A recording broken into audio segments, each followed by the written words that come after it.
We never know where life will lead us or what may hinder us along the way. But while every day can feel like one big question mark, it doesn't have to.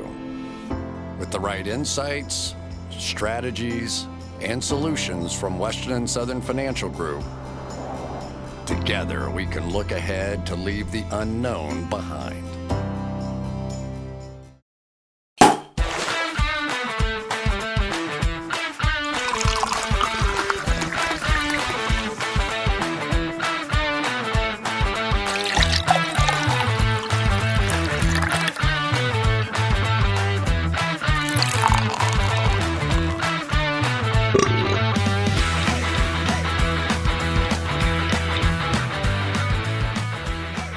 It is Mailbag season. Everyone loves these episodes, love watching them on YouTube. We're also sponsored by Smelling Salts today. If you're watching on YouTube, we have them right here with the used salt. We're getting up at 7 a.m. It's an early morning rip a one. salt. Yeah. You're going to have to rip a salt. I also wanted to, on the Wednesday episode, I made some comments about unpaid internships, and the people in the DMs were attacking me.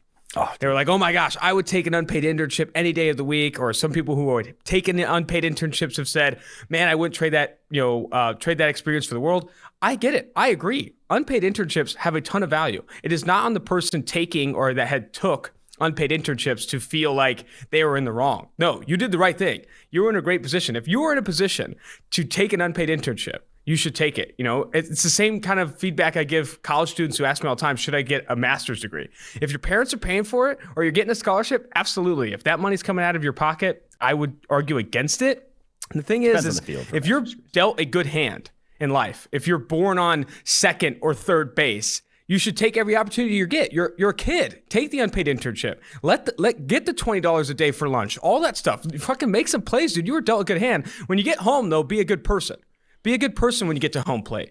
Because there's a lot of people that weren't born on second or even first base. There's people, and largely minority groups, who are born in the fucking bleachers watching the damn game. And those guys can't, or those guys and girls can't have unpaid internships. They're struggling. They're fighting. They're working jobs to even, in high school, to just keep food on the table. So my take is, it's not on you to not take the unpaid internship. I get it. Take all the experiences and opportunities you can.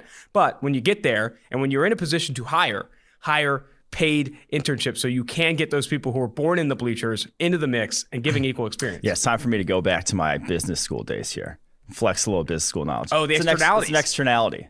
It is unfortunately an externality where no party involved, the company offering an unpaid internship obviously doesn't have to pay a worker. The person taking an unpaid internship who needs the experience, no party involved has a negative interaction to it, but other people are negatively impacted in it that aren't involved in that party.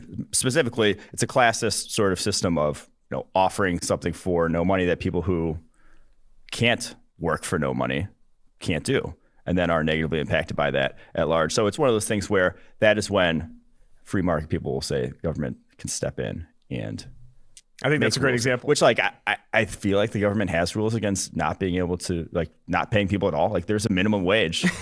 I don't know how the fuck they get around it. I haven't looked that deep into it. But to transition the conversation to something, calling internships, unpaid internships for the PFF pod, people could just come hang out with us. Yeah. And that's your unpaid internship. That's my take too. It's like, how do people get experience in the business end? If a business or a company wants to mentor people, teach people, show people the ropes, do it for free. Don't ask them to do work. Don't ask them to produce work that you profit off of. Period. Full stop. All right. To transition the conversation to something a little less serious, we've talked about on the show before, Trey Lance getting in on the comment section of Liv Cowherd, Colin Cowherd's daughter on Instagram. It's seen before. This is at least the second or third time Trey Lance has shot his shot. This dude is out here shooting. On Liv Cowherd's latest Instagram post, a selfie carousel, you really do eat a lot of vegetables. Okay. Shows that he's talked to her a little bit. Yeah, he's definitely, like, they were texting back and forth, maybe Snapchat score, I don't know. She said, yeah, I eat a lot of veggies. Maybe she sent him a picture of an omelet. And he's like, yeah, I got some background. I got some rapport. Because all the other people in the Liv Cowherd comments are like, oh my God, heart emoji, heart emoji. He's like, no, I got backstory. Yeah. I'm out here. He's not giving her too much. He's just like, I'm here. And his last comment on her post was similar, right? Yeah. It was like, oh, I thought you were in Chicago. Something like that, which was maybe more creepy than, I don't think it was that. But let's say this right now. Trey Lance shoots his shot, and I respect it. Yeah, this is another one. He's rising up draft boards the more I see of this. He's getting out ahead of the narrative because Colin Cowherd's at some point going to trash Trey Lance for something. And Trey Lance got that in the back pocket. It's like, hey, you're on the airwaves. I'm in Liv's DMs. You know what we need to do? I just thought of this because we had Joey Molinaro on our live show in Indy.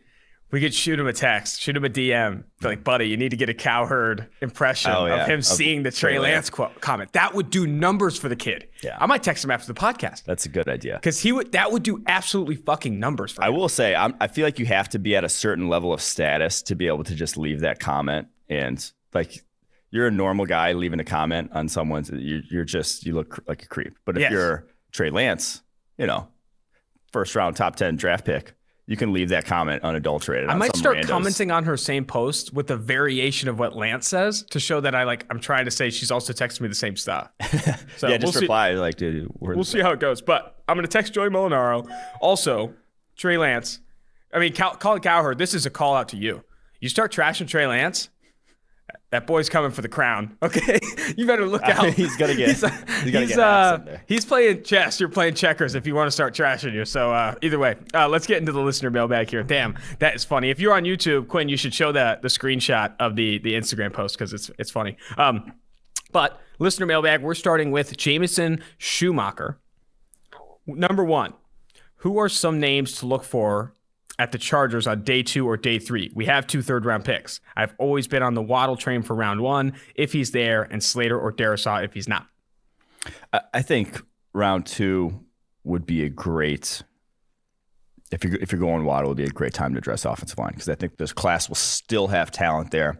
And guys like Tevin Jenkins could be there. His ADP we talked about on the Monday pod, it's in the 40s right now.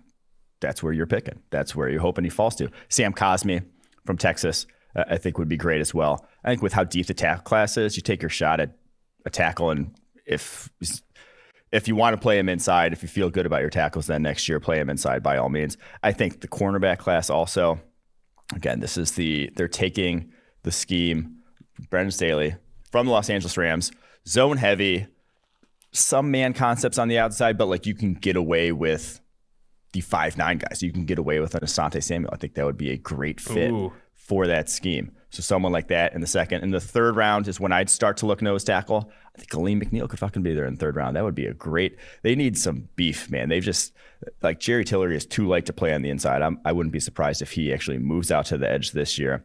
Tyler Shelvin, Marvin Wilson, get some horse in the middle of your defense. That's where I would go in the third round. Aleem McNeil, I think, does ultimately fall to the third round, but he texted me off the record his pro day numbers, and they're absolutely absurd. Oh, I thought you were about to say. I can't tell. He said it has to be between me and him. It's a little, come on. Sorry, I got the inside source, but you and him? I sent them to you, and they are nuts, man. They're absolutely nuts. All right, his second question, and I said back to you, I was like, add a 1/10 of a second to these pro day adjustment, they're still insane. Yeah, if you adjust them for like error, they're still pretty nuts. I was ecstatic 2 years ago when we got Jerry Tillery in the first and Nasir Adderley in the second, probably because he's a PFF fan and you fucking hyped the hell out of those two. How much hope should I have that they take a big year 3 leap with Brandon Staley taking over and likely moving to a 3-4 with Derwin healthy? I'm saying Jerry Tillery more out over the tackles. I think it's where he's going to play more maybe like a 5 tech in that defense. And I think that's a better fit for him. He just could not hold up to double teams. He's too high cut and light for the position.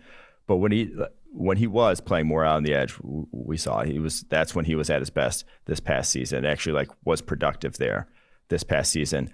And then Adderley, this is a safety friendly scheme, I'll say, because they play really soft.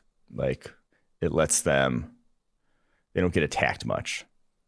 So I do think Adderley will have a little more freedom to then come downhill because you're not worried about run defense in that scheme. The safeties do not add to the run defense. That's the whole genius behind it is they don't really care. They get to all just play coverage on the back end. We've added a ton of new listeners in the last 6 to 8 weeks, and I don't think they've heard too much about some of the off field with Jerry Tillery.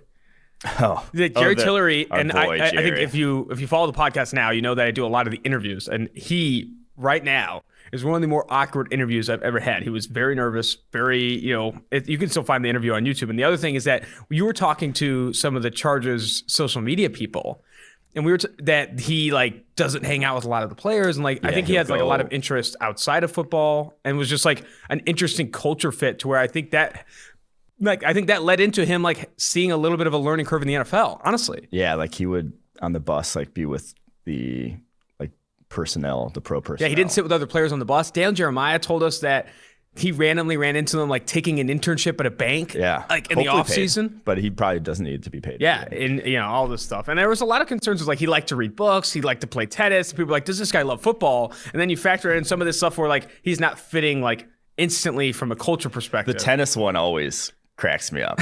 He is 6'6", 290 pounds, and the guy played high school tennis. Yeah. But I remember he was very nervous about me potentially asking some of those off-field questions, how much do you love football and that kind of shit. Yeah. And he was you could kind of see it. He was wearing it. But I do think he's probably moved past that now. You saw him have more success last year. I do think though, culturally and personality-wise, it probably was a little bit of a jump for him. And now that was him at Notre Dame too. His first 2 years was in the doghouse because he was 18, 19 and just immature. It was the whole knock on him. He just really struggled. And then senior year, junior year as well, but senior year was a monster. So we'll see. Fingers crossed. From DP90, love the pod, guys. Just guys being dudes.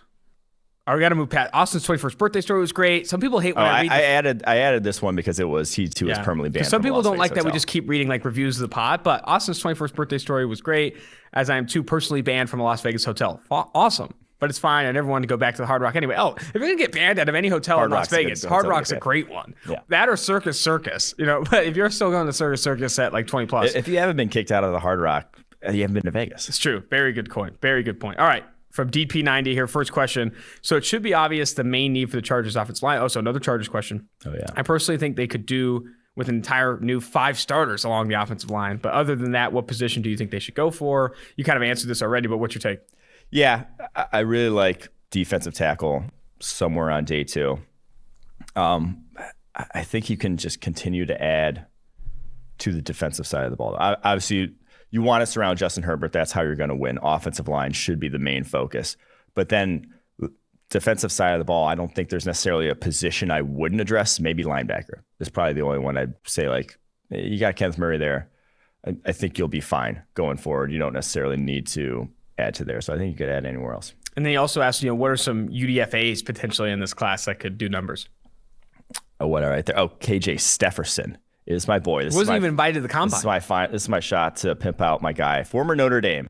He started as a true freshman at Notre Dame over Miles Boykin, who was actually in his same year, I believe, and then over Chase Claypool, and is in this year's draft. Started over those guys, NFLers. 3rd round pick, Miles Boykin. 2nd round pick, Chase Claypool. Is talking to guys who played on the Notre Dame team, Notre Dame people, they rave about him. He's a freak. 40-inch vertical, 11-foot broad jump, 195 pounds, 6'1". He truly is his tape back then was awesome, but off-field issues, drug issues, hasn't played in 3 years now. Kicked around between. Was supposed to play for Jackson State this year, just decided to clear for the draft. So that's who I would go for because talent talks still. Yeah, and especially if you get him 7th round or undrafted free agent, you pulled that trigger pretty quickly. He was not invited or officially invited. That guy, even based off of just his sophomore tape, if he would have had that as a junior, is not making it to day 3. He's just not. There you go. All right, from Ironman Football. After the Chiefs' poor performance, do you think they address the offensive line or add a complimentary receiver to open up the quick passing game that lacked against Tampa? Can I start here? Do it. People don't bring up enough because the offensive tackles, who'd they start there? Wiley and Remmers. Remmers, yeah. People bring up oh man, they were starting some bad offensive tackles. What happened here? They also started Byron Pringle on the outside. They had they were as good as Tyreek Hill and Travis Kelce are. Sammy Watkins was kind of banged up but played. Mecole Hardman is not going to be that number 2 outside receiver. They don't have that other guy there, yes. Which I think is something that doesn't get brought up enough because obviously the offensive tackles got destroyed. Yeah, they have. For as good as this Chiefs team is, They got a lot of glaring holes, which is almost nice. Like you know where to attack, where you need to fill. And you have those because you have a superstar quarterback. And they're paying other positions a ton of money. Frank Clark a ton of money. That they really can't, they're not going to be able to add in free agency. You're not going to go get a Will Fuller. He's not going to just go, let me take a prove it deal for $2 million. It's like, that's not going to happen. All right. There's other teams Will Fuller could go to that'll pay him more than what the Chiefs can do that also have realistic chances of winning a Super Bowl. So yeah, at that point, I would take advantage of the kind of strong class here. So when it's a strong class at a certain position, wide receiver, offensive line, talent that otherwise wouldn't falls down in a draft. Like Tristan Wirfs at 13 last year. He doesn't fall to 13 if there's not another offensive lineman. Like Christian Barmore, yeah, you could use maybe another DT here if you're the Chiefs, but like don't draft a DT because they're going to go higher because it's a weak DT class. So I would take advantage of that at either wide receiver or offensive tackle here. That's where I would go if I'm the Chiefs. I really, the more I look at it, and I don't think it's overreacting to how poorly their tackles played in the Super Bowl. I just think the value of this class is going to hit at 31 for offensive tackle. And they might have to cut Eric Fisher to get under the cap or do something with Eric Fisher, and he might not even play next year with was it the Achilles injury? I've heard some say that he could be ready for camp. Okay, Which would be insane. May not. It's like you don't know with injuries. So yeah. All right, from Nick Law 20. This year being as volatile as it's been at the quarterback position, coupled with the historically good quarterback class, how much effect will that have on asking price for teams inside the top 5? And do you expect an RG3-like trade in this draft? That's his first question. I don't think it's going to lower the asking price. I don't think it's going to be, though, the RG3 trade. It'll be more like the Eagles trade when they had to go up to the top 5. I think they went from 8 to 2 to get Carson Wentz. I don't think we'll see another. I think teams learned from that RG3 trade when it ended up being 2 more first-round picks after that, which ended up then being the Greg Robinson pick 2 years later, which was a top 3 pick. And now obviously they kind of blew it with the Greg Robinson selection. But that really, the Washington football team at the time was unable to build around RG3 after that. They just had nothing to do because they gave up everything for him. And so I think we'll see something closer to what the Eagles gave up, not a massive RG3-like trade. That brings up another point that I think we've hammered home in the past, but could potentially bring up again, is that when you're evaluating trades, you're evaluating the process, not always the results. Because sometimes when multiple picks are traded, there are teams that traded those picks that will say, you can't grade this trade until you see who they picked and how they do. Like you can't, like it's not about grading results. It's about grading the process of acquiring that capital, acquiring that. It's say in this case, they were trading for money. I'm going to trade Khalil Mack for $1 billion. It's not like, well, we got to see what they spend the $1 billion on. That's what matters. It's like, no, it's like, dude, they just got $1 billion for Khalil Mack. Just bought cocaine. I spent it all on Fruit Loops. I don't even know why I said Fruit Loops, but Fruit Loops are garbage now. Did I tell you I recently got a box of Fruit Loops when my mom was in town and I tried a bowl? They were absolutely trash. I don't know if when I was a kid I was just blind or I think that's probably more it. Yeah. I don't think they changed the formula. I couldn't even finish the bowl, dude. Recent years. And I'm not like this high and mighty, like I eat healthy, I can't finish a bowl of Fruit Loops. I was like, literally, these don't taste good. Yeah. It was wild. But second question from Nick Law 20. As a Bengals fan, would you consider a Parsons/Pitts selection as a reach if taken at 5? Interesting. I haven't seen Parsons considered for the Bengals at 5. Assuming that Sewell and Chase are off the board. Thanks, boys. Always a good listen. Yeah, if Sewell and Chase are off the board, that's where I'd go. I'd probably draft Kyle Pitts if Sewell and Chase are off the board. So Sewell and Chase? Yeah, if Sewell and Chase are off the board, you're trading out of 5. I was going to say, you're trading out, but again, 2 to tango with trades. We always love to say trade out. It's sometimes not feasible, but I would go Kyle Pitts there if those 2 are gone. All right, from Joey B. 1479. Love the podcast, especially the stories Stone keeps chucking. Big question heading into next year. Would it be better for the teams like the Ravens and Browns to trade their quarterbacks for 2 future first-round picks or just stand pat and pay their guys if they lose $30 to $40 million in cap room? Love the pod. Easily topping Sam and Steve for best PFF pod. Let's go. You got time here, man. Everyone shits on the Cowboys and how they've handled the Dak Prescott thing. But the Cowboys had better results, or like it turned out better than what happened with the Eagles. Turned out better than what's happened with the Rams. With Jared Goff, same quarterback class, like way better. Washington football team, when they signed Alex Smith, like a big ass money contract to a quarterback can completely bone you if they're not the guy. They don't play up to that standard. They're like, you are DOA if that's the case. When you're going year by year, and which you have very easily right now with those two guys, since you have the fifth year option, you have 3 more years of realistically lowish cost. I guess 2 more years of lowish cost, and then 1 more year after that on the tag where it's pretty, it's not super expensive. Take that 3 years. Take Absolutely. at least 2 years. Take at least the next year before you really dive in and say, let's try to buy out before the quarterback market. Because I think it's one of those things where right now, quarterback market could get a little depressed because no one's going to surpass Patrick Mahomes. As long as Patrick Mahomes is kind of playing like Patrick Mahomes, no one's going to get more money than Patrick Mahomes because that'd be ridiculous. It's Patrick Mahomes. You're not better than Patrick Mahomes, this guy. And so I think it was kind of like Aaron Rodgers depressed the QB market for maybe like 2 or 3 years after he signed his deal back in 2014, was that?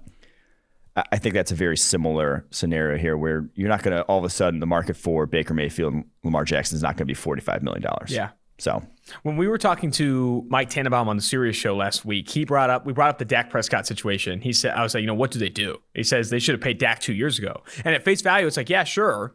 But that's like in hindsight, because I don't think the positives or the pros of being 2 years early and hitting on a quarterback, say that you save the extra $5 to $10 million in cap space per year or APY per year because he does develop into that player you paid him for. I don't think the pros for that at the quarterback position outweigh the potential cons of paying him too early and finding out that he's not like going to be the guy for you. Like the Carson Wentz situation, like the Jared Goff situation. And some could argue the Derek Carr situation where like they've been struggling to win football games consistently with Derek Carr being a fringe top 8 to top 12 quarterback. So I do think that, being a year early on the guy and it hitting and you saving that extra $5 to $10 million in average, salary spent per year is great, but I don't think it's worth the potential risk of him not panning out and him not being that guy. So I definitely think it's a good conversation. Especially when they've been as up and down as those two quarterbacks have. Yes. It's like if you have Patrick Mahomes, you do it then. True. That guy's been a monster for multiple years. He literally has not hit the bottom. Well, Dak Prescott has played poorly and played better. Yeah. Same with Lamar Jackson has played poorly and played better. Baker Mayfield has been a roller coaster his career as well. Yeah. This is from Joe Blades. Love the pod. Insane stories. Keep them coming. That being said, what do you think their draft plan should be in year one? It's the Lions. Of a complete holdout. Oh, yeah, it's a Lions question. What do you think the Lions draft plan should be in year one of a complete rebuild? I, for one, wouldn't be opposed to going all defense, specifically defensive line. Jalen Phillips and Lee McNeil are a few favorites of mine. Thoughts on them possibly ending up in Detroit? Thanks for taking my question. Yeah, I think you can take a page out of the sort of Colts, Browns playbook for how to get back into contention after, not having a quarterback. Load up on picks, trade back this year as many times as you can, load up on as many picks as possible, and I think throw picks at that secondary. You got Aaron Glenn, your new DC, coming over from New Orleans. He was a secondary coach, obviously, defensive back in his day. Cornerbacks. I think there's a reason why the Ravens have had top 3 defenses the past 2 years. It's because they have the second highest paid cornerback in the NFL playing slot receiver. It's the reason why the Bucs were able to shut down, Saints, Packers, Chiefs. They have the deepest cornerback. They have 5 guys in their secondary that are all, plus starters. That's how you get back. That's how you get back to competing. We are going to consistently advocate for the draft a shitload of players in the secondary. Yeah. I honestly think, and we've been saying that even before, like Jason Light kind of got praised for it of late. Like I do think that you have to continue to invest in the secondary. Well, the Ravens kind of started it again. Like they made Tavon Young the highest paid slot corner, and then they made Marlon Humphrey, and they trade for Marcus Peters when they have Earl a secondary Thomas. That's set already. They sign Earl Thomas when they have 2 starting safeties. Like they've consistently done it. And again, they're the only team in the NFL. It's been top 3 defense the past 2 years. From PG for 3, which players do you think the Packers could have drafted last season that would have helped them win a Super Bowl? I like this question. It's a good idea. Here we go. Round 1, T. Higgins. And these are like guys who came off the board slightly after. Round 2, Jeremy Chin. So the PFF, and I just wanted to add here, T. Higgins, the PFF board for going wide receiver there was said Laviska Shenault, who I also think probably would have helped. Number 2, round 2, Jeremy Chin. PFF board was said Josh Jones, who may have been better on the offensive line, may have helped you, pass block a little bit better in that also. Especially with some of the injuries they took. Yeah. Round 3, Malik Harrison, the linebacker, came off the board a few picks later. He was fairly good as one of the better rookie linebackers. Now he didn't play a ton for Baltimore. PFF board there would have said Kayvon Wallace, the Clemson slot cornerback for them. And then, so they traded a 4th rounder, which was picked 136. And it's worth noting that L'Jarius Sneed was picked 138. Wow. I mean, hindsight 2020. I know, right? But that would have been sweet. Just saying. That would have been sweet. I like that. I like that answer. All right. Nick Honks, 52. Hey, guys. Love the pod. My question is, what is the best scheme fit cornerback the Packers could take in the late 1st or 2nd round? Oh, there's like 3 Packers questions. Okay, and the next guy, Cool Man Z-Man. Is there a cornerback the Packers should be targeting at the back end of round 1 to replace Kevin King? Please say J.C. Horn no matter what. And then the last one here from Nico030698. Given the larger share of zone that we played last season and a new DC coming in, who are some good fits at quarterback for the Pack? So cornerback. The Rams, they are stealing the Rams scheme. Rams played less man coverage than any other team in the NFL last year. Not a Superman heavy scheme. Now, on the outside, the way they'll play it sometimes, obviously with Jalen Ramsey there, like they would lock him in as their man corner and then play zone elsewhere. But like that's Jair Alexander in that scheme. So I don't think you're going to be looking at man cover skill sets. So J.C. Horn, no matter what, I don't think that's what the defense are going to play. True. I don't think him in a off cover 4 split field safety stuff is his best role. And I don't even think he's like the best. There are other guys better in this draft class. Specifically, I mentioned Asante Samuel earlier. Greg Newsome. I was about to say Greg Newsome was perfect the fit I like. Greg Newsome at 30 or 29 there. They're 29. Isn't too early, in my opinion. I don't think that's too early for him. I think in that scheme, he would be excellent. Look at who was playing outside corner there. You had Jalen Ramsey on one side, obviously a physical monster. Darius Williams at 5'9", 187 on the other side, playing outside cornerback. That's the guy who doesn't play outside cornerback in the NFL that you're worried about because they get beat up by bigger wide receivers. You can't play press with them, but they're not worried about that because that's not what they do. So what about cheeky Tyson Campbell on day 2 if he falls? Yeah, Tyson Campbell, I wouldn't love him day 1. Back end of round 2, though, yeah. Yeah, back end of round 2, Tyson Campbell. Let's get it. I was talking to Patrick Surtain. That episode was on the Wednesday episode about him and Tyson Campbell in high school just dominating. It's hilarious to hear that like just teams would not pass on it. They would literally not throw the football because Tyson Campbell. 2 5-star corners. They have 2 5-star corners that will be playing in the SEC. Who are some receivers that both? Oh, we don't have the name for this guy. I apologize. But who are some receivers that are both dynamic and tough that we could target? Oh, I think this is Packers. This was part of the Packers question. So obviously, the Packers covet run blocking in their wide receivers. I have been on record saying I'll never tell you about the run blocking of a wide receiver. I don't care. If the guy can get open, that has absurdly more value than whatever they can bring in the run game. But guys that are tough that you could see playing with that sort of mentality, Rondale Moore. That's why I keep saying Rondale Moore to the Packers, because he does. He is a monster in the weight room. Amon-Ra St. Brown, very similarly. And I've seen clips of him run blocking on the timeline. I'm not proud to say I watched them, but I watched them.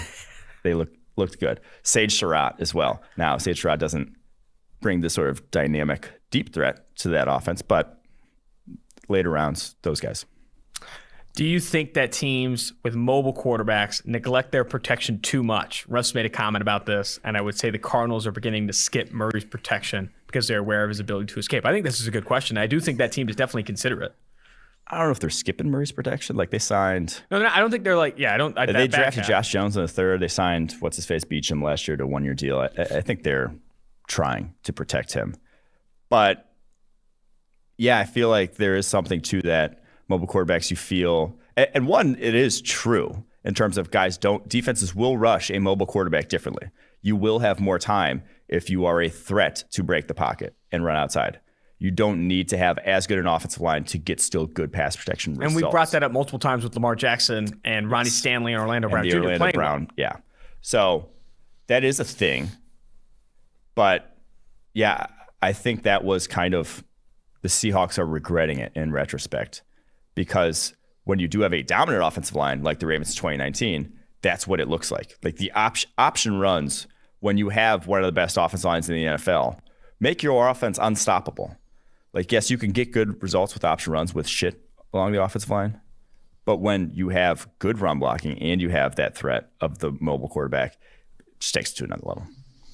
Do you think teams, oh no, I just read that question. Assuming the top 4 quarterbacks are off the board, and this is from Doof and Dick, Lawrence, Wilson, Fields, Lance, or Mond, depending on who you ask, what can the New England Patriots do to address the glaring need at quarterback? Also, what would be realistic best case scenario for them at all 15 positions, or at 15 of all positions, especially if Kyle Pitts isn't available? What was that gentleman's name again? I'm still of the opinion.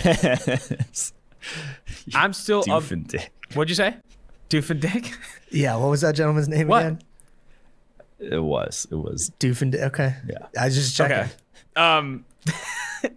What was I gonna say? I'm still of the opinion that if the top 4 quarterbacks are off the board, don't address it. Yeah. If you're gonna pick a quarterback in this class, pick like Jamie Newman in the 5th or 6th. Like don't force this quote unquote bridge quarterback if you're the Patriots. I'm sorry, your roster isn't good. No one after the big 4 is gonna help your team all that much, and even guys like the 3rd or 4th best quarterback in this class isn't taking you to the playoffs next year. As good as Bill Belichick is, as good as that defense is, no.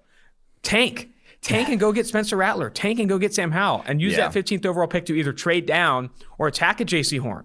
Get a Micah Parsons in that defense. Like, get good players that aren't quarterbacks, because the best ones are going to not be available, and your roster's so shit that you're not going to be able to win with any of these guys anyway. Yeah, here's what I do there. I would make a very serious play into the top 4 if I'm them.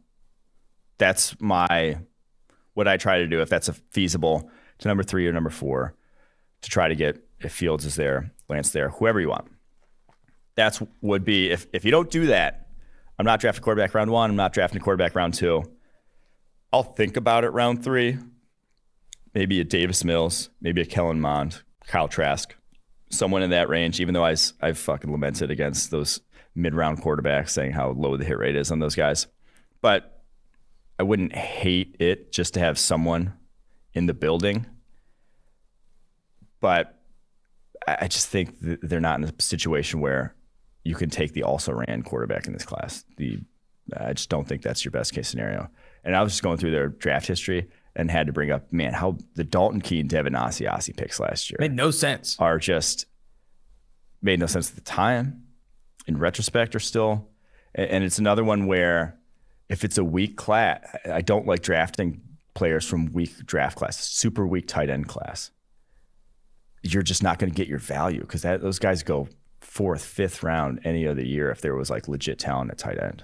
The other thing I'll mention too about the Patriots quarterback situation is I've constantly seen Marcus Mariota as like a bridge quarterback for them, and like a lot of Patriots fans and some beat writers are saying, yeah, I love this fit. Marcus Mariota's like, okay, what the fuck is going to happen if you bring in Marcus Mariota? Vegas is going to put your win totals at like 7.5, 8.5, and you might win 9 games. What is that? What you want? Is that what you want? Do you think Marcus Mariota is even a Marcus Mariota-led Patriots team is not even I don't hate it. It's not even a top 7 team in the AFC. Yeah, but that's the thing. Like, it's not the odds of him actually working. The odds of him actually being good seem the low. most likely outcome is that he wins like 8, 9 games, and they're out of the quarterback conversation again. And in the same, I was thinking more like 6 games, but you think they only win 6 games with Marcus Mariota? yeah, probably.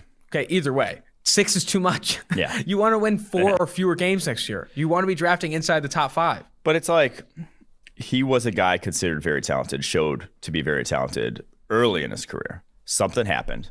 I don't know what. But his developmental curve was weird. It was like up, and then off a cliff. Awful. Unplayable. So, don't know exactly why. But I think there's, like, people probably hated, you probably would have hated the Ryan Tannehill selection too, but it got them to the AFC Championship game. Like, that's different situations, and like guys develop at different paces, that I would take a chance on a guy who was considered extremely talented enough to get number 2 overall. That's why I still would take a chance on like Jameis Winston. He was talented enough to go number 1 overall. So I don't know. Whatever. I just hate it. I hate the idea of like banking on that I'd actually like to see outlier Jameis situation Winston where Ryan Tannehill becomes good. Jameis Winston with Bill Belichick. I would love to see that pairing, just because then Belichick might retire after that. All right, this is from R_Gregory. Cole Van Lanen of Wisconsin was at one point seen as the next great Wisconsin offensive line prospect, but is currently number 203 on the PFF big board. What about his performance measurables and tangibles are to blame for his drop in value? He just didn't develop, which like lack of development is a big red flag, especially on the offensive line. He went from solid, 76.1 pass blocking grade his first year as a starter, 65.3 to 70.9. No upward trajectory. That's not a difficult scheme necessarily to pass block in. This past year, and when he faced good players, NFL caliber players, pooped on utterly. AJ Epinesa gave him the biz. Yeah, I mean, we talked about the Chase Young game last year where it was just Michigan too is another one. And now Chase Young slaughtered a lot of teams, but utterly couldn't block him. And that, if you can't block a guy who's going to play in the NFL, it's going to be hard to get considered. It's going to be hard when you are in the NFL. Yeah. This is from C. Brum, Brumme. Do you have a way to measure the player development rate of college programs? Average PFF score and average rate of PFF score. This would determine which colleges best develop NFL skills through coaching and schemes, opposed to just recruiting talent. Yeah, it's not something we've done. I think it's an interesting problem to look into. I think there's just so many variables at play here. And I'm not sure you're going to do better analysis-wise than just going, recruiting ranks purely to draft position. I'm not sure there's like a better, just PFF grades are so then competition dependent to a large degree. Like if guys at San Diego State's offensive line when you're graded out, I'm just using you for example, graded out when they were Rashad Penny's last year, graded out exceptionally well. They weren't playing same offensive lines that I think it was the highest grade offensive line in the country, grade-wise. BYU this year, highest grade-wise offensive line in the country. They didn't play teams that were actually going to challenge them. And when it comes draft time, they're not going to get drafted super high. And so, yeah, they took 2 stars, 1 stars, and made them all, 80 plus overall grades. So that could say, look at this massive development. But then they only had 1, maybe 2 draft picks along the offensive line. Daniel Brunskill still starts from that offensive line. Asshole. Okay. San Diego State. Legend. Didn't mean to go there. But I truly think the best analysis for that is purely just recruiting rank 2, draft position. Nico Siragusa, too, or I think his name's he's another guy who's drafted out there. So you better watch your tongue. You bring up San Diego State in a negative light again, you're going to be fucking doing this podcast by yourself. I just said they had the best offensive line in the country. Fair. Also, the Rashad Penny, Donald Humphrey tandem back in the day. Ooh. Man, dude, how salty is Rashad Penny? Rashad Penny could have just shattered every college football rushing record because, again, they had a ridiculously good offensive line. He was absurdly more talented than Donald Humphrey, but sat behind him for 3 years because Donald Humphrey it was brutal. Was just the incumbent. And Donald Humphrey, you can quote me on this, not a quote graphic, is a piece of shit. From the times I've hung out with him at San Diego State, dude sucked. Off the field, legit sucked. He had like this whole story of I had a kid early and I'm doing it for my daughter too. I know you at parties. Okay. I saw Donald Humphrey passed out at a fucking pregame. Okay. Don't get me on Donald Humphrey train. Either way, Rashad Penny, better running back, better player. If Chris Carson walks in free agency, we get our time. We get our time with Rashad Penny in Seattle. We'll get to see it. He's been he got shit on because he was overdrafted. Overdrafted, obviously. It's running back. Because Chris Carson was very, very good. I think Rashad Penny's also very good. Yeah. So the other big transition for him too is I think in his career at San Diego State, he only 3% of his carries were under center. In the gun. He did so much under center running at San Diego State to where I think that is a pretty decent adjustment going into the NFL. He's averaging over 5 yards a carry for his career. Dude's a stud. Absolute stud. Rashad Penny. This is from Long Dick Dangler. What are your guys' scouting take on Israel Mukwamu, cornerback from South Carolina? Love his frame and ball skills. Oh, man. Great name. You are cracking up with these dick fucking names. They're not that funny. I mean, it's just funny that you're reading them. It's cracking me up. For some reason, that's not the type of cornerback I go for. They could still be productive in the NFL. But these super long guys who win with kind of just that. And now he does have very good ball skills. Like that guy has some interceptions on his tape that are, and some pass breakups that maybe he probably could have played wide receiver. But he's just clunky guys who are not going to be able to stick with a wide receiver in terms of agility, along a full route tree, who kind of just have to play in a silo, just have to be on the line of scrimmage and then go straight back. And if They have to go anywhere in between, and you're not going to play him in the slot. I don't love those guys, so he's low on our board. But there are schemes that can take advantage of those There are guys. certain defenses where he'll have success, but the man-heavy ones are not them. Turn on the Jerry Jeudy tape. Yeah. When he went against Jerry Jeudy, I mean, it was like a country crock butter spread on toast. It was not even fun to watch. It was bad. So I do think that, but again, schemes, play zone heavy, play him in a silo, he'll be coveted because he's got length, he's got size. Yeah. And like he does play very aggressively. I think there's some intangibles there that are good, but I agree that like there are a lot of teams that won't have him on their board even with how much man they run and all that stuff. So, all right, Jack's sports guy. I'm a lifelong Jaguars fan. I kind of felt that. Jacksonville born and raised. After taking Lawrence at number 1, what would you think of Jacksonville trading up to get Kyle Pitts? What would it take to move up and get him if he falls to the 10 to 12 range? This is the bad call. Bad call, Jacksonville. You're gifted. This is like the thing I was saying before. You're given $1 billion, most draft capital in this class, and most cap space. Don't start freaking shooting the moon with it. With like Don't buying trade a third. drugs and hookers in Vegas. This is a hookers and drugs move. Okay, this is like, oh man, we have so much, might as well just freaking get happy, go get Kyle Pitts. No, don't trade up for non-quarterbacks ever. Use the picks you have to make this roster better. Full stop. Yeah, I kind of. If he does fall, You do love hookers and drugs, so if he does fall, there's a point where him falling, I'm taking a shot. A point.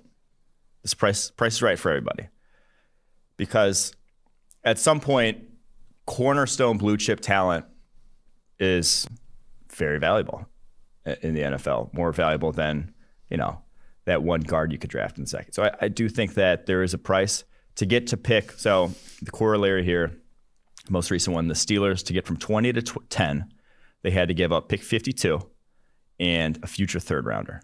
So I think that would mean to get from 25 the Jags are at to the 10 to 12 range, I think they'd have to give up that top of the second rounder is what they'd have to give up to get there. So hefty price. Got a lot of needs on that roster. It would have to. I'm thinking about it. I am thinking about it. You're a sick man. I am sick, and I might do it. This is from TBO Gucci. But but again, I don't think he's falling 10 to 12. I'm going to say that name again. This is from TBO Gucci. Okay. Browns need linebacker and secondary. What would the best fit for the Browns at 26 be? I really like either Trayvon Moehrig. TCU safety. TCU safety. Really like him because I think he can be like, you got some safety there already in the coffers. You got Grant Delpit, you got Ron Harrison. He could be your dime safety. Like, he can be that guy, that kind of versatile wherever you want. Or Grant Delpit could be that guy. You have two them big, long safeties that are kind of interchangeable. You could do a lot of those like modern defensive 3 safety things. That is the way the game's going. So I would love that fit.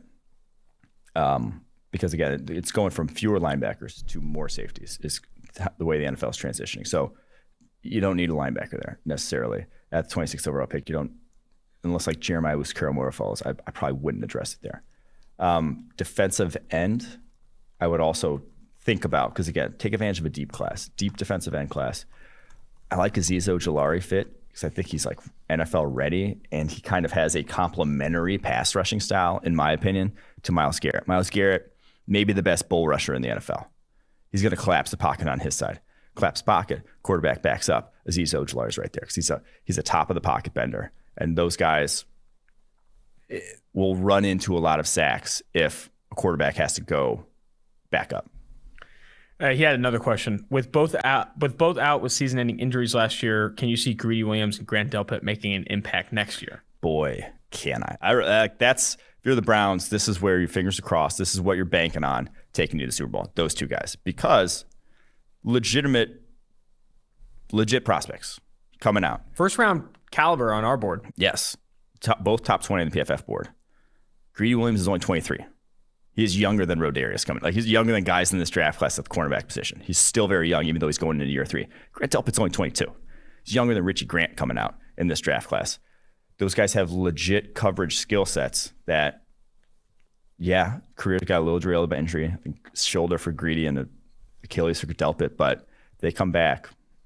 That's what you're banking on kind of flipping this defense around. I haven't talked to either of those guys, but right now, if I'm the Browns, I'm hiring a guy at an entry-level salary to just freaking help develop them, help them get to that point. You know, if you're banking on Follow these them two around. guys developing and you're just going to throw the same resources at them you do everyone else, I'm not saying they need like a student aid like you would like if you got like some extra assistance or An tutor, unpaid but intern. let's make sure we hit on here.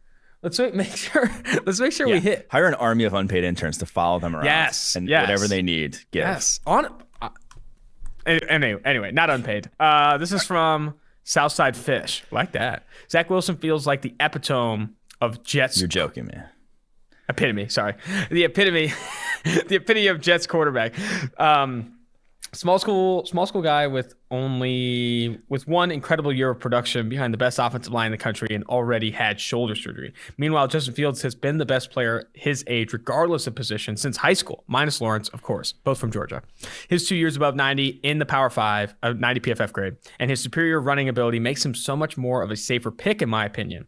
The variance of Wilson scares me, and I feel like we should go with the higher floor prospect instead of the prospect with slightly higher ceiling. Please tell me why my logic is wrong for chasing a high floor instead of the high ceiling in the first round. And I also think, before you answer, this is similar to kind of Seth's conversation around the quarterback class because he released his own 2021 NFL draft quarterback rankings and he had Zach Wilson behind Justin Fields. I think he had Justin Fields as his QB2. Yeah. And I think he uses a lot of that same logic in that like he's already done it before. Justin Fields is already very freaking good. And he also talks about how Zach Wilson very good, independent of the outside zone offense and all that type of stuff. Yeah.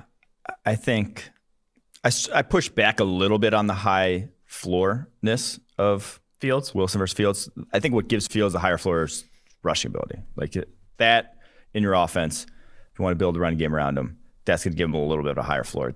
That's the sort of on-field passing performance and the fact that he was been good since high school and whatnot. I'm not sure that necessarily gives him a higher floor. Zach Wilson came into like BYU like 190 pounds or something and started as a true freshman and earned an 80.5 overall grade. Like he was good as a true freshman. It's the sophomore year is the outlier there, but that was him rehabbing the shoulder injury. That one threw out the window. If you throw that one out the window, go from his freshman year, which was one of the higher graded freshman years we've ever graded, to then sophomore to his junior, that would be the progression you'd expect when a guy is that good as a true freshman. So I don't think wouldn't really put him in the 1 year wonder sort of bucket. So I think he's very good. This was a DM on Twitter. Did not make the mailbag, but someone And like his said, accuracy and arm gives you a high floor too. Nice ad there. This was I a DM I on started Twitter. with the high floor talk. This was a DM on Twitter. Didn't make the mailbag, but they said for me to play you in Madden, and you do not want that smoke. You don't even play video games that much. I had to quit video games because I Was addicted. was But addicted. I don't play video games that much either, but Madden, I've played Ben Lindsay and Anthony Tresh, and I beat them by 70 both times. Tresh threw fucking 14 picks against me. Here's something to think about video games. Who is someone who is a recovering addict? Oh, wow. Do you want to be on your deathbed looking back and say, I wish I played more video games? Just a thought. It's fair. No, it's fair. I do think video games can be fun. It doesn't always have to be. No, doesn't it always has have to to be be. this like savagery. But I do think they're getting more popular as like streaming is becoming more Yeah. monetizable. It's an more interesting interactive with conversation. your, it's more more interactive like as well. hanging out with your friends. Definitely. it was I before definitely that think they're was going to played. become more popular. And I also will respect a little bit of a tangent here. I respect the drop in like the negative perception around like playing video games on a computer. Because I do think for a long time it was like, oh, you play video games on a computer, you're a nerd. Now it's like being like, and you still feel that way regardless, but it's being way more accepted now. It's like, oh, you play video games on a controller, you're not that good. Like you only play, all that kind of stuff. I had a It's roommate who been- played League of Legends, and he would play till like 4 a.m. when he had Yikes. work the next day. And I was just like, get your life together, dude. You're an adult. All right, this is from Matthew31. I feel like Kyle Pitts could transform the Jets offense way faster than any quarterback not named Trevor Lawrence. Could you see the Jets taking Pitts at 2? This was Colin Cowherd literally had this take this week, Yeah. which is exceptional. No, it just don't. I could see them taking could see him him at taking 2. Pitts Yeah, at yeah, 2. yeah. I could see them taking him. But just the process around it is just. I don't like flawed. it. I don't like it. either. Yeah. Kyle Pitts could be George Kittle, Travis Kelce year 1, and Sam Darnold still plays the level he played last year, and you're winning 4 games.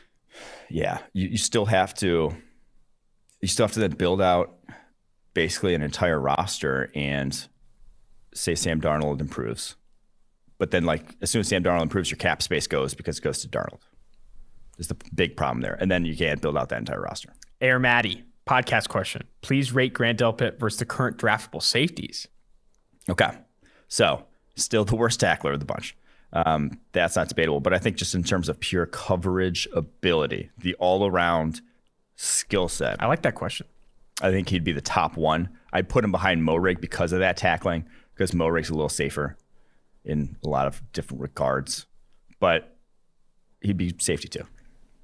That's high praise. I also love, and you wrote a piece for PFF.com recently about like the best prospects of the PFF era, but comparing talents across classes, I think can provide a lot of really good context when you're putting together a big board. Absolutely. All right. From Manu Soto. Have you guys ever thought about giving per game and full season grades to referees? We get this question a lot, actually. How about full season grades for front offices? Would love to be able to look at how front offices perform year to year, like how we can look at the performance of players. One last thing, could you give us some way too early projections on who you think will be picking in the top 5 draft next year? Can I start? Yeah. I do think that this question is similar to kind of an overarching theme from questions PFF gets. It's like, can you make more things measurable? Can you add a number to a player's accuracy, a player's athleticism, a player's leadership? You see some draft guys with leadership grades and shit. People want things to be more quantifiable because if they're measurable, they can be easily compared across classes and potentially predictive eventually. Because subjective analysis or qualitative analysis, like has a good face or looks the part, like that stuff does not have any predictive power to the NFL. But if you start to put numbers to this, like grades on referees, grades on on front offices and these things, grades on decisions, you could potentially start to put together a data set that is predictive. However, way easier said than done. Grading referees and grading front offices, especially without being in the building, would be very difficult. Yeah, and the referees thing, they do get graded. Like the NFL grades their own referees. I think the best way to maybe do it as an outsider is just evaluate every flag thrown and if it was proper flag or not. But that's a tough one. And honestly, there's no real interest in that, so we're never going to do it. Like, who really gives a shit about it? Projection for top 5 picking teams next year. Oh, and I was going to say one more thing about the front office thing. That one has a little bit more potential in terms of, every move they made was good or was bad. It was like you kind of get an analysis there. Did it work out? Did it not? Or a scale of how well it worked out. I think there's something to be done there. Not something we've looked into though yet, because again, we really don't want to grade front offices because those are the people that also pay us. So true. We can't really be releasing saying guys. The same guys that paid us X dollars per year to access PFF's grades and stats are the worst front office in the NFL. So sadly, conflict of interest there. Top 5 teams next year. The Texans, probably draft number 1. Sorry, Spencer Rattler, but it happens. Eagles, I think are going to be bad. I think you're going to shed some cap. Could be bad. Lions, talked about them. I don't see a 1-year massive turnaround for the Jets. They have a lot of even holes. if they take Zach Wilson. We'll see what they do in free agency, but they have. There's a reason they're number 2. There's a reason everyone's like, oh, they're not going to win a game this year. It's because straight up they weren't good. So possibly them. And then also a wild card team to throw in there, the Saints, if they are really throwing out Taysom Hill, are really shedding that roster, which they've started to do some. They've mainly started with the lower level guys, but they're going to have to work their way up at some point, and we'll see. You know who's not in there, Quinn? The Bengals. Bengals aren't drafting in the top 5 next year. Joey Burrow taking that step forward. Sneaky playoff All right, team. New York Giants, Fanatic for Life, asked us, so the majority of mocks for the Dolphins seem to be boiling down to wide receiver and Jamar Chase, Devontae Smith, or tackle and Penei Sewell. It's really splitting hairs here. But what's ultimately the best route for the Dolphins to go, taking into consideration moves they could make either in for either position in free agency? I think, obviously, we're here at PFF. If you're in the top 3, someone's quarterback, trade down. They can't trade down. So they can't. Penei Sewell. Because again, it's not a short-term decision. You're not trying to fill a need on your roster. You're trying to, when you have a top 5 pick, get the guy who is the most generational talent, the most talented, because as Dolphins fans know, when you get that guy, you can flip him for 2 first-round picks down the road if he's good enough at a valuable position like offensive tackle. When you get a guy that everyone's considered highly going out, everyone is that high on coming out in Penei Sewell, and that then comes in as a stud in the NFL. Like, that is so much more valuable than just getting like the wide receiver to fill out your wide receiver depth chart. Now those are very good wide receiver prospects, don't get me wrong, but I think Penei Sewell is just a different caliber for the offensive tackle position. It's Penei Sewell trade down for me as well. I have no other opinions on that. This is from Impact Razor Kill. Love that name. Love that. Should Eric DeCosta draft Jalen Mayfield at 27 and play him at right guard until Orlando Brown Jr. situation resolves itself with a contract or tag and trade next year? First question.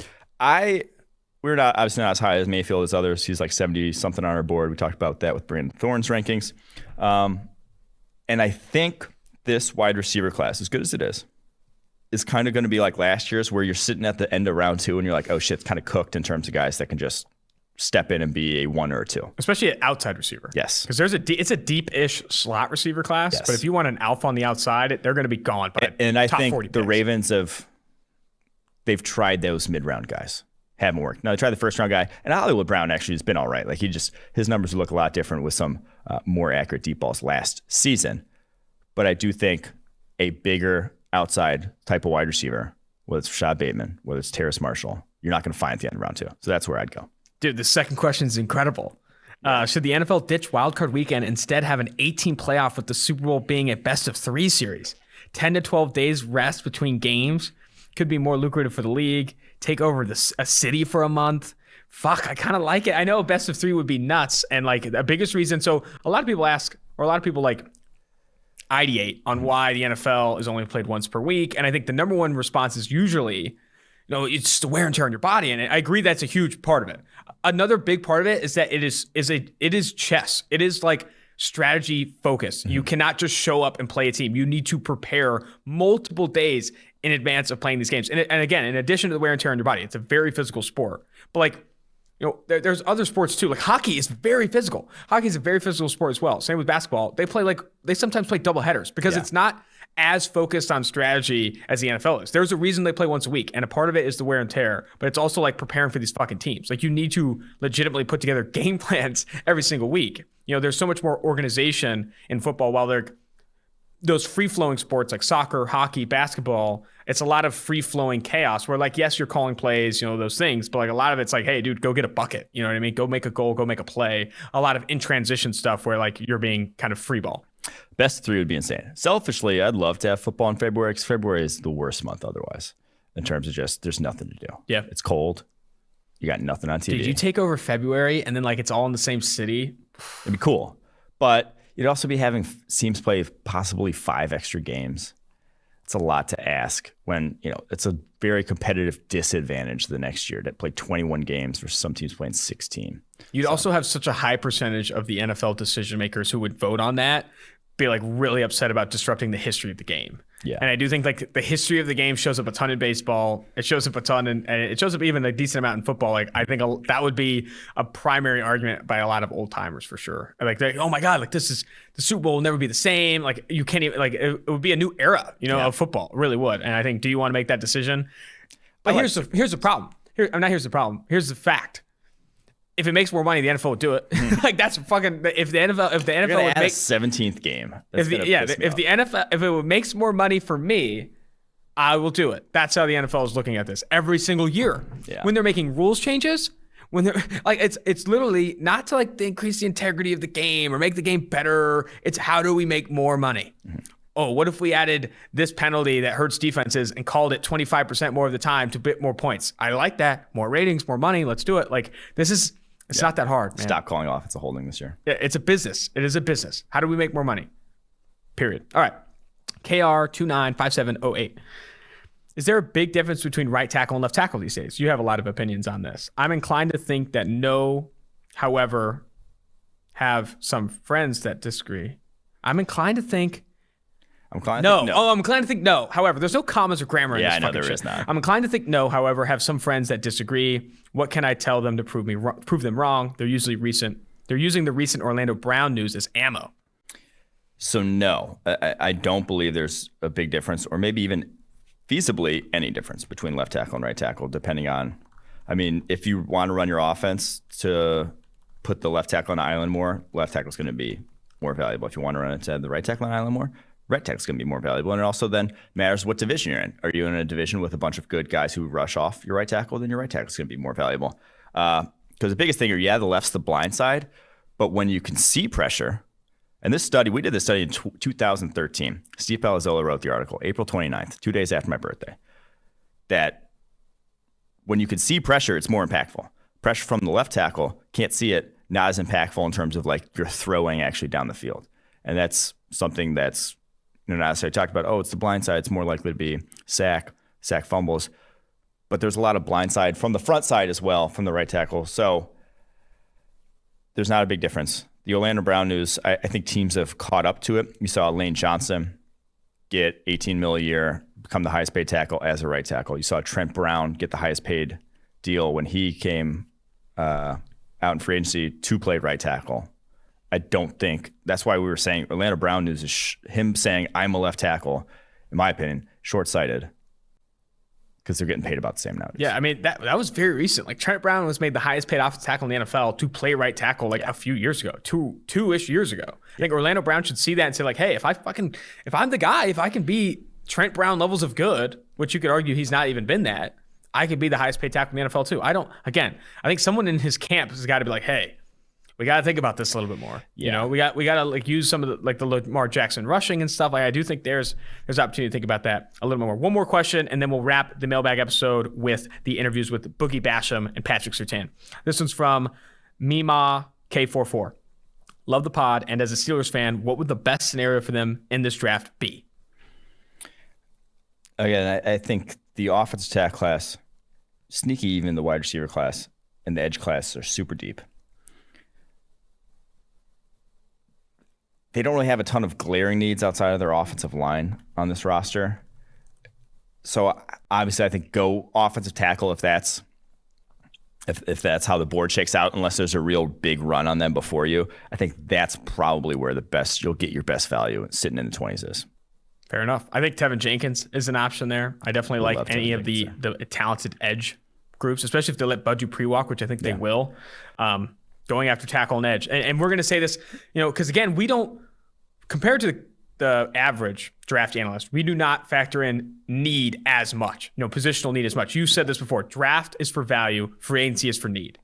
You're going to see if your team is drafting from 24 or 20 to 32 in the first round, we're going to consistently bring up edge. We're going to consistently bring offensive tackle because there is some value at that part of the draft, in our opinion, for there, regardless of the team you have. And guess what? Those two positions are two of the highest paid positions in the NFL. So getting them in the first round where you have you have cost-controlled players with the fifth-year option at valuable positions is a dub. Yep. A dub. All right. Let's end the pod there. Let's jump now to interviews with Clemson offensive tackle Jackson Carman and Oklahoma interior offensive lineman Creed Humphrey. Joining the 2-for-1 Drafts podcast is now former Clemson offensive tackle Jackson Carman. Great to have you on the show, man. Thank you very much. Appreciate your time. Gonna have to start with this. So you're a Cincinnati guy, right? You're from Cincinnati? Yes, sir. So Pro Football Focus, I don't know how familiar you are with the company, but they're based in Cincinnati. Chris Collinsworth, former Cincinnati Bengal, had the company come to Cincinnati, whatever it was. But PFF, if you didn't know, in addition to like grading NFL players and grading college players, dipped into grading high schools. And they started to do that, and they started with Fairfield High School was one of the first ones. And when you were at Fairfield, one of the first games that I think some of our analysts graded was one where you were just like murdering people. Like there was like, wait, what is this? Who is this guy? And then obviously from there, like you were pancaking guys and all this stuff. And I'm sure like highlights that are on your huddle film now. But I remember my podcast co-host who was grading some of those high school games, Mike Renner, he told us, at PFF, it's like, hey, there's this guy, Jackson Carman at Fairfield. That's a monster. And then obviously you're also an insanely good athlete, and recruiting is obviously like size and athleticism and those things. But in addition to that, obviously you're bowling people over at Fairfield. Talk to me more about that experience at Fairfield, being like what looks like the biggest player on the football field every time you played. And two, the recruiting process. 5-star recruit, offers from Bama, USC, Ohio State. You obviously ultimately go to Clemson, but talk to me about that process and the decision to go to Clemson. Yeah, so high school was easily like one of my favorite times playing football, because that was when I really started to see the value in playing football through the future. And my head coach and my offensive line coach, Jason Krause and Matt Tyler, really just like took me in and just really developed me as an offensive lineman. And my whole career in football up until that point, I had played defensive line. And so my first time ever playing varsity football was as an offensive lineman. And really, my football career took off from there. And high school football was very fun. We had a great stadium, great program. We played in some big-time games. And that's like when I really started to realize that, hey, I could really take this thing far. And so with recruiting, my recruiting process was really crazy, actually. Just like, because I had so many different schools reaching out to me, and it all hit me very, like, at one time. And so ultimately, my 3 schools I narrowed down to was Southern California, Ohio State, and Clemson. And for Southern California, I really loved like Coach Helton and the guys I met out there. I loved LA. But me personally, as a guy coming out of high school, I recognized the things that I needed to get better at and work on. I just felt like Southern California had, Los Angeles in particular, just had too many things going on and too much things I could get into that might ultimately have me distracted from my future goals. And with Ohio State, like, I really love Ohio State. They're a great program. But I really just wanted to get out of Ohio. And I felt like Clemson was a good balance between me being able to get out of Ohio and experience something new, but also being able to compete at a high caliber program and be in an area where I feel like I could really be focused. Yeah, I think that's, those are good reasons, specifically bringing up USC. So I'm not from Ohio originally. I'm from California. I went to San Diego State. I can tell you right now, Southern California, there's a lot more distractions there than there are in Cincinnati. And I assume Clemson. I haven't been out there. But looking at, the career that you did have at Clemson, I think you played, a ton of snaps at left tackle in the ACC, playing against top flight competition, having those opportunities to go against top tier pass rushers.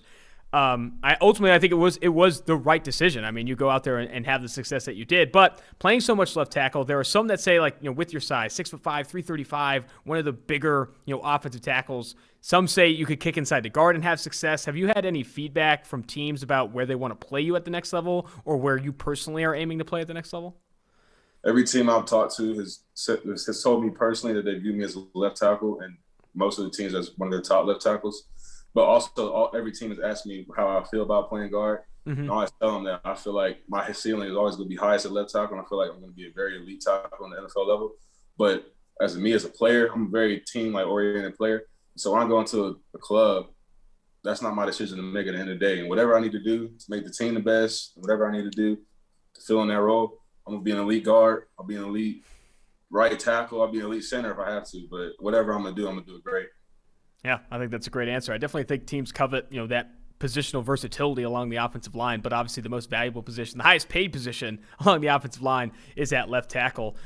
You're training right now with Duke Manyweather there in Texas, also preparing for what I think is a Clemson Pro Day that's coming up. What drills are you prioritizing right now? I'm sure it's a mix of everything, but are there any drills specifically that you've highlighted as big ones for you, whether that's, I know broad is really important for offensive linemen, vertical, 10-yard split, 40-yard dash. Are there drills at the top of your mind right now that you're prioritizing?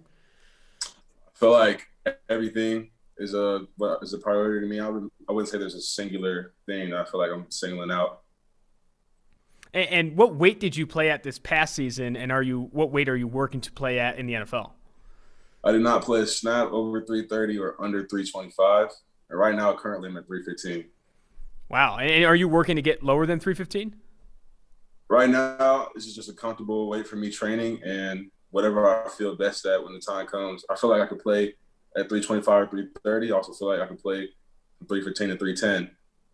Oh man, that's awesome. It's good to have that range and good to have that flexibility. Some guys really struggle to cut that weight or put on that weight. To have that range, I think, is obviously super important. Going back to your time at Clemson, I'd love to hear more about your kind of preparation process in a given game week. How much film you're watching and what you're looking for on film when you're going against a certain pass rusher or a certain defense. So for me, I watch film every day. I watch film like at home when I was just laying in bed, or I also watch film before and after practice. That was an everyday thing with my guys.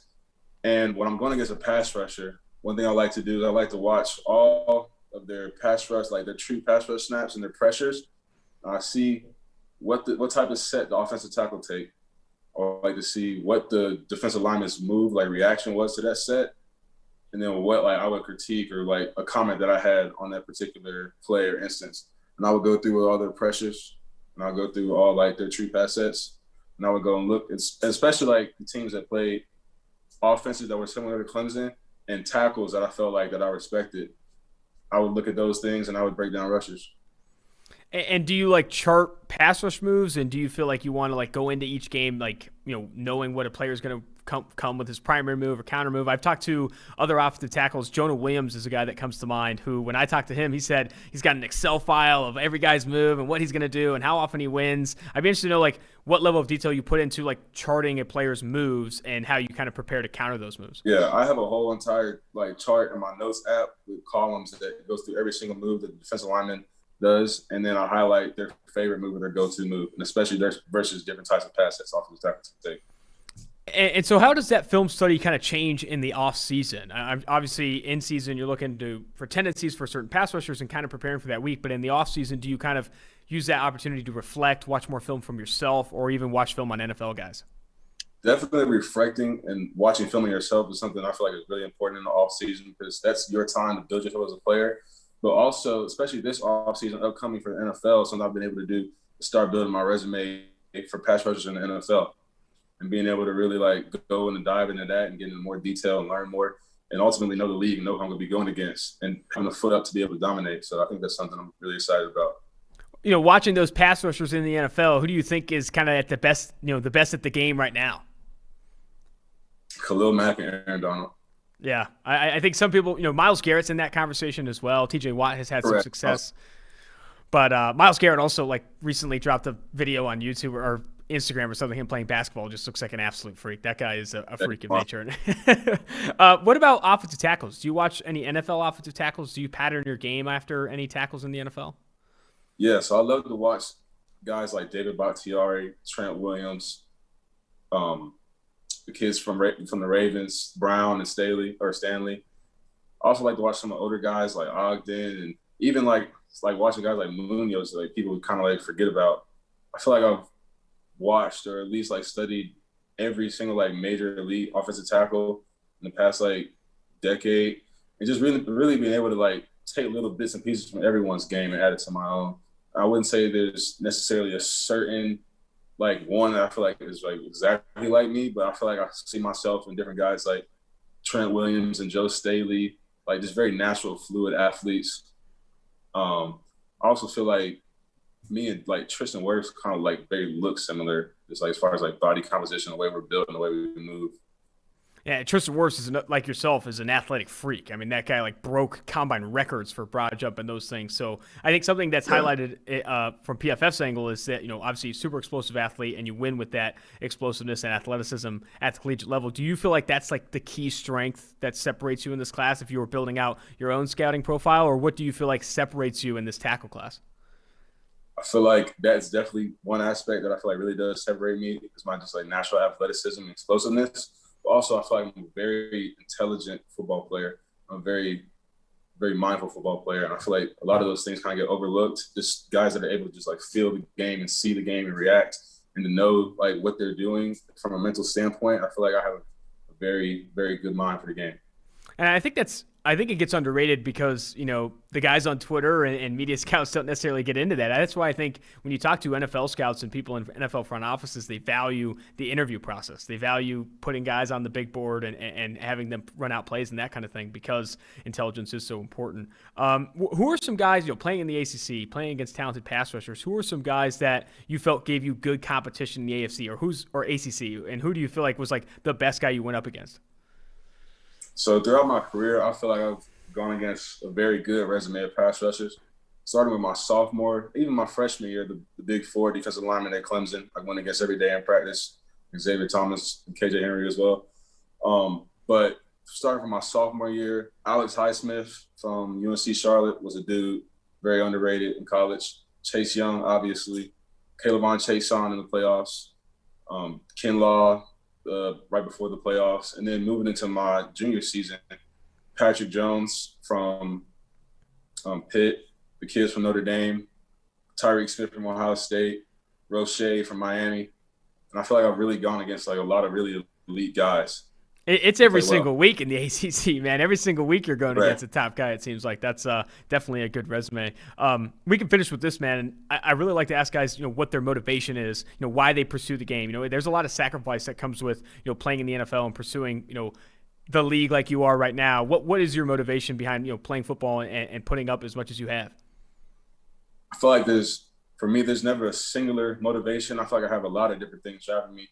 But most importantly, I feel like this past previous year, right before the Notre Dame game, the Friday before the Notre Dame game, my Pee Wee coach, he coached me all through like Pee Wee, and I feel like really put the heart and the love and the game of football into me, and like was really there for me as a male father figure in my young life, like with a single parent household. He passed the day before the Notre Dame game, and like all the dreams and like different aspirations we had growing up, and knowing that he's not going to be there to be able to realize that in person with me, but also just having that extra motivation behind me, driving me forward, knowing that I'm going to do it regardless, and that he's watching me all the time.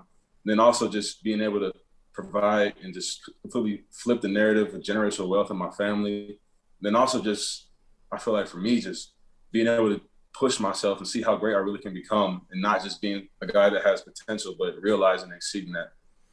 That's awesome, man. Definitely embracing the challenge. I said we finished with that one, but I just remembered I talked to your former teammate Amari Rogers recently, and he was saying, one of the things about Trevor Lawrence was that, he's always competitive on and off the field, including Clemson dodgeball games. I need to hear, who is the better dodgeball player, Trevor Lawrence or DJ Uiagalelei? Because both those guys have absolute cannons. I'm not sure what your experience with them playing dodgeball was, but who's the better player? That's like a question, Michael or LeBron. You know what I mean? Mm-hmm. They're both Michael guys. and LeBron. That's incredible. How often would you guys play dodgeball? A couple of times. It wasn't super often, but yeah, those guys you can't really understate the amount of arm talent those guys have. So yeah, you really can't. I mean, even in the game that DJ did play, you just see it pop off the tape that he has an absolute cannon. Amari said he's going to throw a lot of go balls next year, and I definitely agree with that. Jackson, this has been fantastic. I really appreciate you jumping on the show, and I wish you the best of luck moving forward. I appreciate you. Have a good day, man. Joining the 2-for-1 Drafts podcast is now former Oklahoma center, interior offensive lineman Creed Humphrey. Creed, great to have you on the show. Yeah, thank you for having me. Of course, man. So I know you're training out there in Texas. What right now are you working on? I think the pro day for Oklahoma is in early March 11th or March 10th. What are you working on right now from a drills perspective? Is there any specific drills you're prioritizing? Yeah, we're just doing general combine training right now with the group down there. Also working with Duke Manyweather daily. He's down there training us. So it's been really good, really productive. Nice, man. With Duke, what other prospects from this class are working out with Duke down there? Yeah, we got a really good group this year. We got guys like Trey Smith down there from Tennessee, Alex Leatherwood's down here, Brady Christensen from BYU, Kendrick Green from Illinois, Jack Anderson from Texas Tech, Adrian Ely's from OU. There's a ton of guys down here. It's a really good group. Kendrick Green, man, that's one of my favorites in this class. Dude's explosive as hell. He's going to be an interesting watch as we kind of progress forward here. Before we touch on kind of what you did at Oklahoma and talk more about that, I wanted to look at your kind of recruiting background. Obviously from Oklahoma, former 4-star recruit, 4.0 student, and also kind of a wrestling standout. Can we get a little insight on your wrestling career? Because I was talking to UCLA's Osa Adigizua, who never lost a wrestling match from his after his freshman season. How big of a wrestler were you in high school? Yeah, so I started wrestling around 4 years old. My dad was a 3-time All-American in college, so he had me and my brother in the wrestling room at a really young age. Wrestled through middle school. When I got to high school, I wanted to focus only on football, so I didn't wrestle my freshman and sophomore year. Then, I just missed it. So I went back and wrestled my junior season in high school. Went 19-1. The only match I lost was in the state finals. I lost in triple overtime. But, it was really fun. So I didn't get to wrestle my senior year. I ended up enrolling early at OU. So I was down there in January. So I wasn't able to wrestle that season. But, yeah, man, I really enjoy wrestling. I feel like it's helped me a lot with my game. So, I was really happy to be able to go wrestle that season. Do you ever wrestle any, guys at Oklahoma? Did you guys ever have any matches after practice? No, not really. We didn't really have any other wrestlers. We had one wrestler on the team, but no, not really. Gotcha, man. Well, I used to wrestle in high school too. What's your go-to move in the stand-up position? Are you going double leg takedown, single leg? Are you more defense guy? Talk to me. Yeah, a lot of heavyweights like to clinch up and everything. I wasn't really like that. I like to attack legs, outside singles, high crotches, things like that. Single leg takedowns a lot. Nice, man. Very cool. Well, off the wrestling stuff, on to football. Played a ton of center at Oklahoma. Didn't really move around a ton. I think you played over 700 snaps at center in each of the past 3 seasons. Is that the position you also played in high school? Did you expect to play center like kind of your entire career at Oklahoma? Yeah, so my sophomore year of high school, I was actually a tight end, fullback, and defensive lineman. Junior season, I ended up playing tackle. And then my senior season, I got word from OU, they were needing a center, so that's where they recruited me for. So I ended up playing center my senior season. But I kind of expected going into OU, I was going to be playing center. And obviously, you're from Shawnee, Oklahoma, and had offers to go to Alabama, Arizona State, some other schools as well. Was a big part of going to Oklahoma, like staying home and staying by your family? Yeah, I wanted to be close with my family throughout college. And also, the coaching staff there is unbelievable. I think Coach B is one of the best O-line coaches in the country at the college level. So just having him there and being around my family close to home, those are big things for me. And, I also grew up an OU fan my whole life. So that was kind of a dream of mine to play there. So. Very cool, man. Looking at, what you did at Oklahoma, you're coming off the best season from a PFF perspective, earned an 80.3 PFF grade this past year. Obviously, I think a strength for you is, your strength and what you can do as a run blocker on the move and those things. I feel like that's kind of something that I think separates you in this class, but that's from, the third party looking in. What would you say are strengths that you have that separate you in this interior offensive line class? Yeah, just my play strength that I play with, being able to read defenses and, dissecting what teams are doing from play to play and, in different situations, things like that. Just a leadership standpoint, I feel like I'm a great leader. And yeah, winning with leverage is something I do a lot. And so, yeah, those things really. And so talk to me more about kind of like you speak to like reading defenses and those things. What exactly was your role pre-snap playing center at Oklahoma? Because I know that ranges by offense, and going from college to the NFL, I'm sure that role will change. But what were the expectations for you pre-snap at center at Oklahoma? Yeah, so at center, I had a lot of responsibility at OU. Any pass protection, I was the one calling out the pass pro, what we were doing in it, whether what way we were sliding, who we were pointing out the mic, different things like that. In the run game, I was responsible for telling everybody on the offensive line who they're blocking, what combo blocks we're using. So, I had a lot of free range in what I was calling there. And, I enjoyed it. It helped me grow as a player mentally. So it was really good for me. So in a given game week, how much film are you watching on an opposing defense or opposing defensive players you'll likely see on the inside? And when you are watching that film, what exactly are you looking for from a tendencies perspective to kind of prepare for that game? Yeah, so when I break down film, I spend a ton of time in the film room throughout the week. And usually I start out with just, going over what their general philosophy is on defense in the earlier part of the week, what they like to do, how they like to line up in different formations, what their tendencies are in those formations, what they like to do in third down packages, different things like that. And really just break things down from a tendency perspective. I feel like if I do that, it helps me have a much better understanding of how they're going to try to attack our offense. And so I break that down through the earlier parts of the week.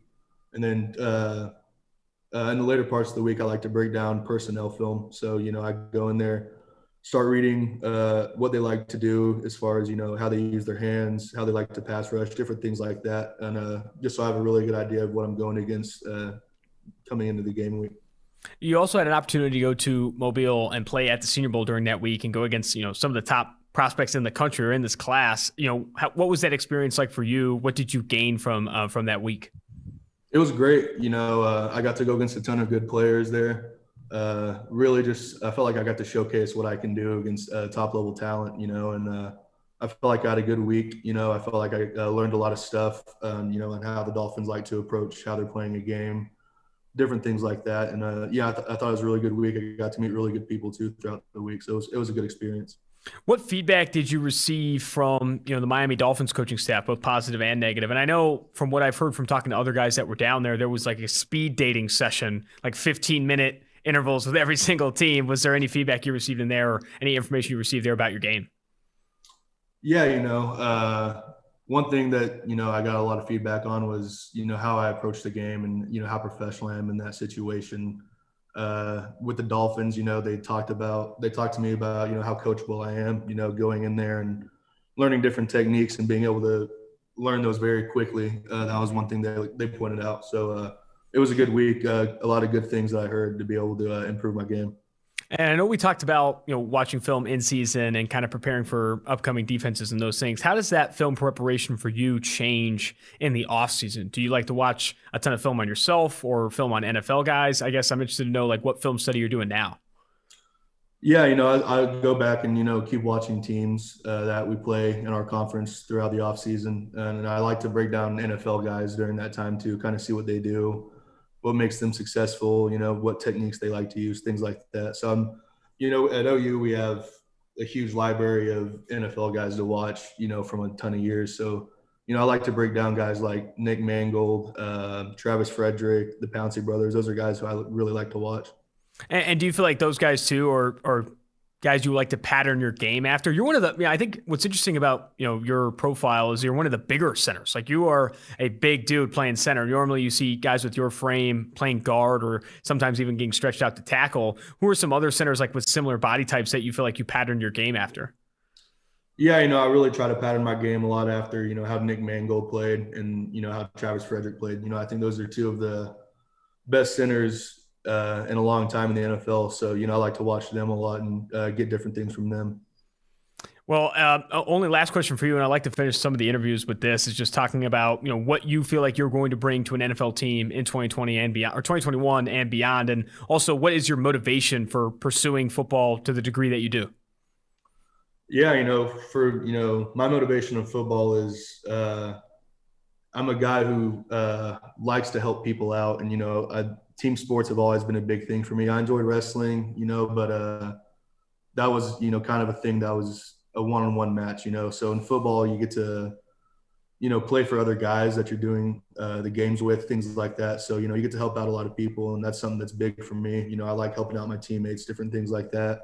And also just, I love the game of football so much, and that's such a big thing for me. It's a big part of my life. And so, that's really why I play football, is just the love I have for it, and I've had for it, my entire life. So, yeah, that. And on the other question, about what I can bring to a team, leadership ability, is big for me. I think I'm a great leader. I've been a 2-year captain now at OU. It's elected by the players. And so that was big for me, being a captain there, just because that meant that the guys around me trusted me, to be able to lead them. So I was really happy about that, becoming a captain there. And also just playing with a certain type of toughness. I don't think a lot of people play with the same toughness I do. I'm a guy who goes in there and I'm looking to fight somebody every single play. That's how I play. So, those two things are big for me. Absolutely, man. Well, I really appreciate you setting aside the time, and I wish you the best of luck moving forward. Definitely. Thank you, guys. Love the mailbag episodes. Love those interviews with two really good offensive linemen. I think Jackson Carman, how quickly he was to say, I'm an offensive tackle. Teams see me as an offensive tackle, and they see me as one of the best ones in this class. I thought he was very confident, a confident young player with a ton of athleticism. I'm really impressed with the Jackson Carman interview. Remember, if you want to get on these mailbag episodes, go to Apple Podcasts, create an account. You can create 2 accounts, 3 accounts, whatever you need to do. Leave a 5-star review with a question, and we will get to that question on our mailbags moving forward. It also helps a ton with podcast ratings and us making more money here at PFF and keeping our jobs. Would really appreciate that. Austin Gale, producer Mike Quinn, producer Dave, talent Mike Renner, 2-for-1 Drafts.